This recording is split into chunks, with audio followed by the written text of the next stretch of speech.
अस्सलाम वालेकुम, मैं हूं ज़ुल्करनैन बलोच और आप देख रहे हैं मेरा यूट्यूब चैनल। तो तमाम दोस्त मेरे चैनल को सब्सक्राइब करें और बेल आइकन को दबाना ना भूलें। आज 28 साल नौजवान पाकिस्तान तरीके लब्बैक के जो अमीर हैं साद हुसैन रिजवी साहब, उनकी मैं स्टोरी उनकी जो ज़िंदगी पर के तमाम पहलू पर रोशनी डालने की कोशिश करेंगे। जो मालूमात मैंने ज़राए के मुताबिक इकट्ठी की है, ये जहाँ से मैंने इकट्ठी किया, मैं कोशिश करूँगा कि आप तक तमाम तर मालूमात जो है मैं पहुँचाऊँ।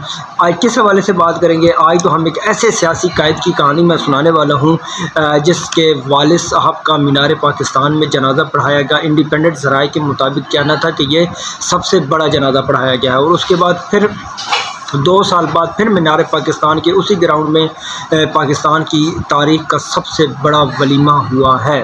वो किसका हुआ है? वो भी साद हुसैन रिजवी साहब का हुआ है। उसकी TLP साद हुसैन रिजवी की असल ताकत क्या है, उनका माजी जो है वो कैसा रहा, जो साद हुसैन रिजवी साहब हैं वो इमाम ख़ादिम हुसैन रिजवी साहब के दौर में मीडिया से दूर क्यों रहे, और इसके अलावा साद हुसैन रिजवी पर नशे के इल्ज़ाम की हकीकत क्या है, किसने इल्ज़ाम लगाया और कहाँ तक ये इल्ज़ाम जो है वो सच था, और इनकी ज़िंदगी पर ये इल्ज़ाम किसकी वजह से लगा और किसने लगाया, इस पर भी बात करते हैं। तो सबसे पहले आज की वीडियो में अमीर जमात हाफिज़ साद हुसैन रिजवी, जो वोट के लिहाज से इस वक्त TLP पॉपुलर जमात बन चुकी है, जो कि एक पाकिस्तान की तीसरी बड़ी जमात, सियासी जमात इसको माना जाता है। तरीके लब्बैक पाकिस्तान के अमीर हाफिज़ साद हुसैन रिजवी बुनियादी तौर पर अटक के तहसील पिंडी गेब से हैं।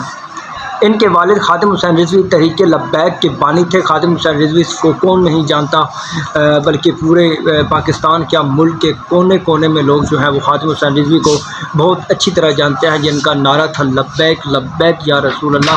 और इसके अलावा अगर बात की जाए, जब इनके दादा जो हैं वो लाल खान ज़मींदारी के पेशे से वाबस्ता थे। इलामा ख़ादिम हुसैन रिजवी की 9वीं के दहाई के शुरू में ही अपने चाचा की बेटी के साथ शादी हुई है। इनके बड़े बेटे साद हुसैन रिजवी जबकि छोटे हाफिज़ अनस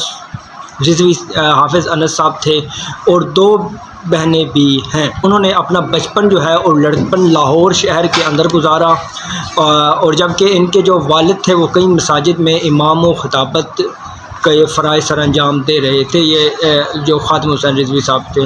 लेकिन साद हुसैन रिजवी साहब ने इब्तदाई तालीम लाहौर के निजी स्कूल रॉयल ग्रामर स्कूल से हासिल की है। बाद वो अपने वालिद साहब के कायम करदा मदरसे अबू ज़र में पढ़ने लगे। हिफ्ज़ुल कुरान मुकम्मल करने के बाद साद हुसैन रिजवी साहब ने 1 साल तक क़िराअत तजवीज़ का कोर्स किया। फिर उन्होंने दरस निज़ामी में हिस्सा लिया। बताया जाता है कि साद हुसैन रिजवी साहब ने 2 साल के अरसे में कुरान हिफ्ज़ किया। साद हुसैन रिजवी लाहौर मुख्तलिफ़ मदारस में तालीम हासिल की। जामिया नईमिया के प्रिंसिपल डॉक्टर राग़िब हुसैन नईमी के मुताबिक साद हुसैन रिजवी साहब की जो असल तालीम है वो सिर्फ मैट्रिक बताई जाती है, लेकिन इसकी बाज़ात तस्दीक नहीं हो सकी। दरस निज़ामी जामिया नईमिया और जामिया उस्मानिया से इस वक्त किया जब इनके वालिद जामिया निज़ामिया में पढ़ाया करते थे। इलामा ख़ादिम हुसैन रिजवी शेखुल हदीस थे, सारी ज़िंदगी पढ़ाते रहे, इसलिए इनका जो मुताला था निस्बतन ज़्यादा था। साद हुसैन रिजवी साहब मुताले के लिहाज से इतने मजबूत नहीं हैं। ख़ादिम हुसैन रिजवी साहब के दौर में आप लो प्रोफाइल रहे, लोग जानते थे, लेकिन मीडिया में इनको पजीराई नहीं मिली। उस वक्त साद हुसैन रिजवी तहरीके लब्बैक के डिप्टी सेक्रेटरी जनरल की जिम्मेदारियाँ संभाल रहे थे। साद हुसैन रिजवी इलामा ख़ादिम हुसैन रिजवी साहब के साथ थे। फैज़ाबाद धरने में भी मुतहरिक थे। 2020 के आखिर में साद हुसैन रिजवी की शादी की तैयारियां हो रही थी, तो 22 नवंबर को साद हुसैन रिजवी साहब की बारात ने जब लाहौर से अटक जाना था, तो क्या हुआ कि उस वक्त ख़ादिम हुसैन रिजवी की अचानक तबीयत बहुत ज़्यादा ख़राब हुई और उसके बाद अचानक वफ़ात के बायस इनकी शादी को जो है वो मुअख्खर कर दिया गया। 21 नवंबर 2020 को मीनार पाकिस्तान लाहौर के साए में इलामा ख़ादिम हुसैन रिजवी का जनाजा पढ़ाया गया, जो कि तारीख़ के लिहाज से सबसे बड़ा जनाजा था, जिसमें लाखों की तादाद में अवामुन्नास ने शिरकत की। इस मौका पर साद हुसैन रिजवी को इनका जानशीं और तरीके लब्बैक का अमीर चुन लिया गया। ये शूरा की तरफ से जो पूरी एक शूरा बैठी है, तो ये शूरा की तरफ से ऐलान किया गया था कि हम साद हुसैन रिजवी साहब को ही इस जमात का अमीर बनाएंगे। जनाजे के मौके पर साद हुसैन रिजवी ने अपने खिताब में अपने वालिद के मिशन को जारी रखने का अज़म का इरादा किया। जब उनके शुरका इस फैसले पर जब उनको अमीर बनाया गया तो उस वक्त पीर अफजल कादरी साहब जो है वो इस फैसले पर नाखुश नज़र आए, क्योंकि पीर अफजल कादरी साहब इस फैसले से बिल्कुल नाखुश थे। वो इस हाथ में नहीं थे कि साद हुसैन रिजवी को TLP पाकिस्तान तहरीक लब्बैक की ज़िम्मेदारियाँ दी जाए। पीर अफजल कादरी ने अपने एक इंटरव्यू किया और जिसमें उन्होंने साद हुसैन रिजवी साहब के बारे में बहुत दावे किए थे। TLP पीर अफजल कादरी ने एक वीडियो में दावा किया कि साद हुसैन रिजवी जो है हाफिज़ नहीं है। उन्होंने ये भी कहा कि वो हाफिज़ नहीं है। अफजल कादरी ने इसके अलावा भी इन पर संगीन इल्ज़ाम लगाए।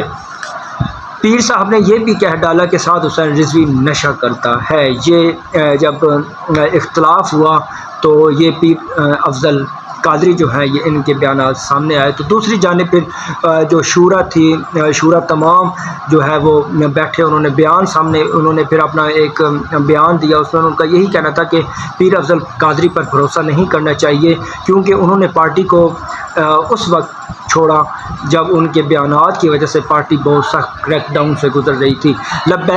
फिर उसके बाद लब्बैक के एक ओहदेदार का इंटरव्यू जो है, उनका भी एक इंटरव्यू सामने आया। उन्होंने कहा कि साद हुसैन रिजवी ने पार्टी को संभाला है, जब बुरा वक़्त आया तो उन्होंने इस पार्टी को ना कि संभाला बल्कि डट गए और हर ओहदेदार और हर जो कारकुन के साथ वो खड़े हुए, और उस वक्त पार्टी को साद हुसैन रिजवी साहब की वजह से पार्टी मजबूत हुई। उन्होंने अपनी सलाहियतों का लोहा मनवाया, जिसकी वजह से शूरा इस बात पर कायम हुई कि नहीं, इन्हें अमीर ही रहना चाहिए और अमीर मुंतखब ही करने वाले शूरा। अपने वालिद साहब की तरह साद हुसैन रिजवी भी तकरीरों में पंजाबी टच देते नज़र आते हैं। इन्हें भी मौलाना रूमी, हाफिज़ शिराजी, अकबर अलाहाबादी और अल्लामा इकबाल के उर्दू फ़ारसी के सैकड़ों अशार जो हैं वो याद हैं, जिन्हें वो अपनी तकारीर में दोहराते हैं। तहरीक लब्बैक पाकिस्तान की अमारत हाफिज़ साद हुसैन रिजवी के लिए फूलों की सेज नहीं बल्कि कांटों की राह से गुजरी थी। अमीर बने जब चंद माह ही गुजरे थे तो क्या हुआ है कि 12 अप्रैल 2021 को गिरफ़्तार करके कोट लखपत जेल में मेहमान बना दिया गया। गिरफ़्तारी के बाद मुल्क भर में मुजाहरे शुरू हो गए, एहतजाज का सिलसिला जारी हो गया, जिसके बाद जहाँ पुरतशद्दुद वाक़यात भी सामने आए और जिसके पेश नज़र तमाम मामलात को देखा जाए तो बाद मुख्तसर करता हूँ, हुकूमत ने पाबंदी आयद कर दी थी। चंद माह जेल में गुजारने के बाद इनकी रिहाई 31 अक्टूबर को हुकूमत पाकिस्तान और TLP के दरमियान होने वाले मुआहदे के नतीजे में अमल में आई। अब रिहाई के चंद माह बाद TLP के सरबराह साद हुसैन रिजवी अपने अहल खाना और रिश्तेदारों के हमरा अटक के लिए रवाना हुए, जहाँ मुफ्ती मुनीबुर रहमान ने साद हुसैन रिजवी साहब का निकाह पढ़ाया।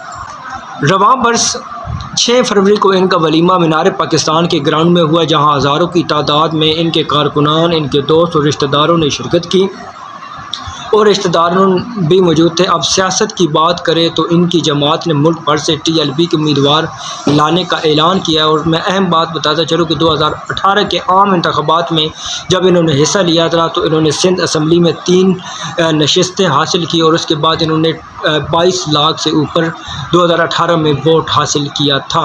ये उस वक्त की बात है जब तहरीक लब्बैक मिशन में नहीं थी और तहरीक लब्बैक बिल्कुल जो है वो शुरुआत में थी। ये उस वक्त की बात है। उसके बाद चौथी बड़ी सियासी जमात उभर कर ये सामने आई। वो पंजाब में वोट बैंक के लिहाज से तहरीक इंसाफ और पाकिस्तान मुस्लिम लीग नून के बाद तहरीक लब्बैक तीसरी बड़ी जमात सामने आई। अब बात करते हैं आने वाले इलेक्शन के दौर में। तो जो आने वाला इलेक्शन है 28 साल नौजवान के लिए बहुत बड़ा इम्तिहान है लेकिन पाकिस्तान तहरीक लब्बैक जो है वो पूरे पाकिस्तान से, पूरे मुल्क से जो है वो अपने उम्मीदवार सामने लेकर आ रही है। और जिस पर जो है उस वक्त 2018 में अगर ये 22 लाख जो है वो वोट हासिल करती है तो, लेकिन ये उस वक्त की बात है जब तहरीक लब्बैक का बिल्कुल शुरुआत थी। लेकिन अगर अब तहरीक लब्बैक की बात की जाए तो तहरीक लब्बैक सैकड़ों नहीं बल्कि अब इनके जो कारकुनान हैं वो लाखों की तादाद में आ चुके हैं। तो इस वक्त अगर यकीनन अगर कहा जाए तो ये मैं इसको एक पंजाब की दूसरी बड़ी सियासी पार्टी मानूँगा, लेकिन कुछ सहाफ़ी जो हैं वो उसको पहली बड़ी पार्टी भी मानने को तैयार हैं।